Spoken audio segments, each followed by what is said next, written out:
Hey everyone, it's Area of Effect, and I'm jumping right to the commentary here. And yes, I hijacked some of my very own Santa Claus clips. Sue me, but we don't have any time to waste on this. I got to show you guys this build before the new year. I wanted to get it out before Christmas, hence the Santa. You can't go wrong with the Santa. But guys, heavy attack healer.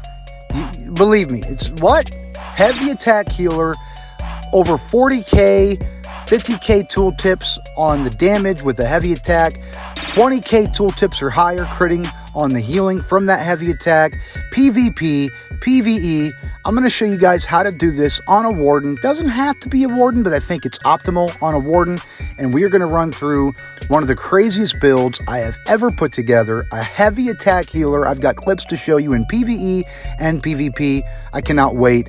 Let's jump in.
What's up, everyone? Welcome back. Look at this scoreboard. Again, a healer, hardly any deaths on the team. This match and the one before were just back-to-back matches in the same night. I'm telling you, this build is so much fun. I honestly don't think I've ever fallen in love with the build so fast as I have this one. PvE and PvP, there's some differences we'll go over. In PvE, check this out. Look at the almost 50,000 point pop right there as a healer, and that turns into a heal for your allies. Now, of course, they were topped off, so the numbers could have been higher. Look how far away this ally is from the enemy, and it's still reached, and I wasn't even fully buffed with Empower in Green Lotus, so it's just nuts, guys. Very decent stats on the front bar, almost 50% crit, while having excellent resistances. On the back bar, even better resistances. We still have 30k max magic on both bars and over 30k health. We don't need a ton of magic recovery because we're doing heavy attacks often and wearing some heavy armor. The food we're using is Bewitched Sugar Skulls. It gives us the triple stat max health, magicka, and stamina, and the health recovery. We got Minor Slayer from one of the, it's constantly from one of the buffs of the sets we're wearing. We are not a werewolf. I mean, we are affected with lycanthropy, but you might actually want to be a vampire for the extra damage mitigation and whatnot. But the Mundus is the thief for even more crit. We are an orc. You don't have to be an orc. And we're a warden, if I haven't already said that, but we get the 1000 max stamina as an orc, the health as an orc. When you deal damage, you restore health 21, 68 every 4 seconds, and then Swift Warrior gives us that weapon and spell damage 258, and movement speed and cost of sprint, which a lot of mobility. I love what orcs have to offer as far as mobility. Now, in the gear, the first 5-piece set is Sergeants. This is pretty common for heavy attack builds. Crit is our choice of trait, and when you deal damage with a heavy attack, you gain a stack of Sergeant's Focus. It's 622 per stack. It maximizes at 4 stacks. Ends up being like 2,500 extra damage, but it's multiplicative, and it will stack, and we'll get into that later. The monster set, 2-piece, Archdruid Deverick, offensive pen. When you do damage with a heavy attack, you'll deal actually more than that. I'll buff up in just a second for the tooltip. But basically, you give everybody major vulnerability in the area, increasing their damage taken by 10%. As you can see, it's 2,600 there, so it was more than the 19 listed before I buffed up. But major vulnerability, that goes for all of your allies damaging the target. So as a healer, that's a great thing to offer to the team. The next 5-piece set, Infallible Aether. Crit, Minor Slayer, there's that Minor Slayer, 5% more damage, weapon and spell damage, more crit, and then your heavy attacks deal an additional almost 900 damage to the enemies, but the fully charged heavy attack will inflict them with minor vulnerability, which is the 5%. So they get the 10% major vulnerability from Archdruid Deverick with a heavy attack and minor vulnerability. So 15% more damage from major and minor at all times for your allies and yourself. Add the 5% Minor Slayer you get from the third trait of Infallible Aether, and you got 20% more damage at all times to the target. Now, this is PvE primarily.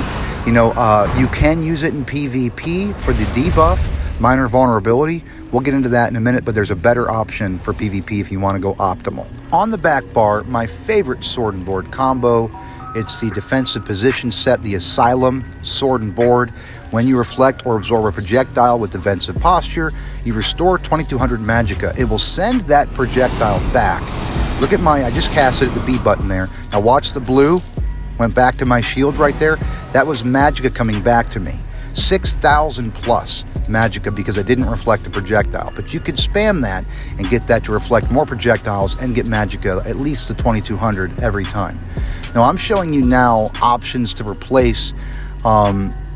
You could use Night Slayer in place of Infallible Aether, and the heavy attack will always end up with Oblivion damage at the end. It's a pretty fast pull with the Resto staff, so in PvP, if you wanted to deal more damage to the target, you know, you're not going to give them minor vulnerability, but because they're a player, they don't get the extra heavy attack damage from Infallible Aether. They're a real-life player, so it doesn't work that way. So you can use either Night Slayer, or you can use Deadly, which increases the damage of your damage over times by 15%. Now that's going to add to your orange numbers at their waist, but it's not going to add damage to the final pop. Let's jump into the skills now. On the resto staff bar, the first skill, Inner Light. While slotted, you get Major Savagery and Prophecy, increasing your crit chances, and your max magic is increased by 5%. Believe it or not, we're actually not using this for the crit. We've got that on Green Lotus already, which we have to use because this is built into the build. Heavy attacks, if you read the bottom of the first paragraph, restore almost 5,000 health to you or to other allies near the target. So why do we have this slotted? And again, for PvE only, we have it slotted for Empower. We need this Empower, increasing the damage of our heavy attacks against monsters by 70% for 10 seconds.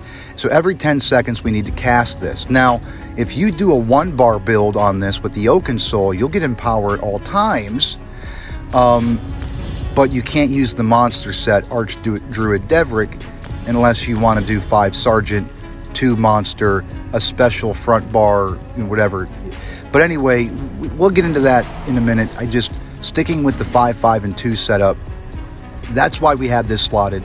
It's for PvE, and if you don't, you can't deal damage to real-life players with Empower. So there's no point in having Inner Light slotted in PvP. In PvP, put something else in its place. Maybe Combat Prayer or the Vines. I use Nature's Embrace. You'll see that in the clips, which is Vine, the Spider-Man skill. Anyway, let's get back on track with the skills. I missed Radiating Regen was a heal over time. Now, that was on the Y button. Now, this skill with the bird, when you send this Cliff Racer, it knocks the enemy off balance. Right there, off balance. Now, I cast Inner Light. I'm also empowered. So the tooltips are going to be like 31,000. But you have to have them off balance to deal 70% more damage to the target. All right, so I'm going back into my editing here and I'm voicing over something different instead of Deep Fissure because I noticed something that's imperative to know in this game that the game itself does not tell you. When an enemy is off balance, they are off balance for 7 seconds. When they are off balance, they take 70% more damage from your heavy attacks. Also, if they haven't been stunned and they're not on CC immunity, that heavy attack will also knock them down and stun them. This is different than the 70% extra damage from Empower.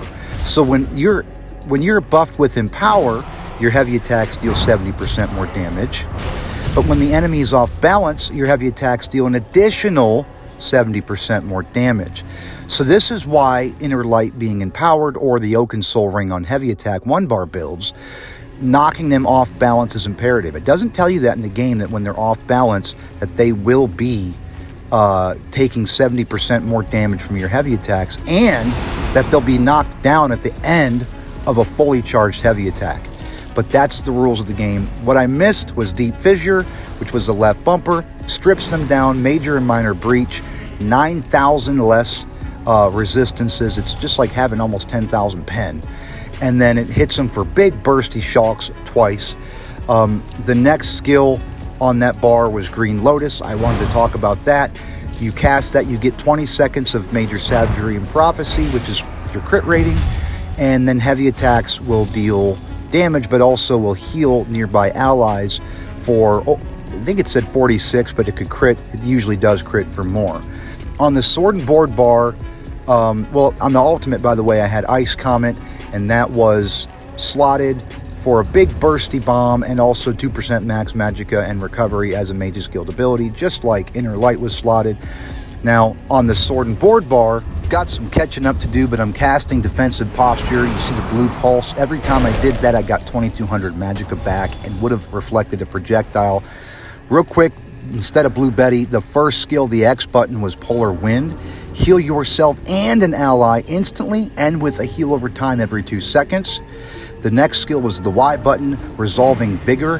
Heals you. You could switch this to the other one that heals allies as well. I mean, you are a healer, but you don't get the Minor Resolve, Minor Ward. 3,000 more resistance, which puts us at like 30k resistance on our Sword and Board. We already talked about the B button a little bit. Defensive Posture, we use that with the Asylum Sword and Board, but while it's slotted, by the way, as a passive, 10% additional blocking mitigation and reduction to cost of blocking. Left bumper was Blue Betty. That's going to give us our major sorcery and brutality, and also clears us of an effect. You can spam it for a heal and a cleanse every second if you'd like. The right bumper was Ice Fortress, major resolve and major ward to you and your allies, 6,000 resistance, but also gives us minor protection. And I made it just in time to the Sword and Board Ultimate, which is the Grove. It's an instant like 9,000 or 10,000 point heal. Then it's a heal over time, and after they leave the area, it still heals them for 4 more seconds. By the way, so options on the front bar you could use in place of Inner Light, Nature's Embrace, or another heal, and also in place of the ultimate, you don't have to use Ice Comet. You could use Northern Storm or Permafrost, which is the Warden Storm, which gives your allies major protection, which is great to do as your healer, group benefit there, and also gives you like 300 weapon and spell damage after you cast it. Jumping into the CP points now, the Blue Tree Backstabber, 8% critical damage done from the side or back. Weapons Expert is a no-brainer here. 20% more damage to light and heavy attacks. We have to have that on this build. Exploiter, 10% more damage when they're off balance. That's going to be on command with the Cliff Strider. We need this one guaranteed. And then I love Fighting Finesse on this build. 8% critical damage and critical healing done. So you're going to get 8% more damage on your pop of your damage, which is what your heal scales off of. And then you get 8% more healing off that heal. So it's kind of a nice double dip. I did have Arcane Supremacy at one time to get me over 30k, and you still could use that. You just got to bring your health down a notch on the attribute distribution. All right, Red Tree Bracing Anchor, 20% more block mitigation. We have a Sword and Board. We already got some passes from defensive position, 10%, so that's going to add to that nicely. Rejuvenation, 90 health, magicka, and stamina recovery at all times. Fortified, more armor, 1,700 more resistance. And Boundless Vitality, 1,400 max health at all times, keeping us well over 30k max health. Well, that's going to wrap up the CP distribution and wrap up this build video. The essence of the Lotus build. If you like this heavy attack healer build and you like this video and you want to see more, head on over to my channel. I've got plenty of content on there. Builds of all types and styles. Stamina, magicka, tanks, healers, damage dealers, hybrids, things you've never even heard about, as well as some non-build related videos, tips and tricks. So like my channel, subscribe, leave me a comment, let me know what you thought or what you'd do differently, and thanks for watching, guys. Area of Effect, signing out.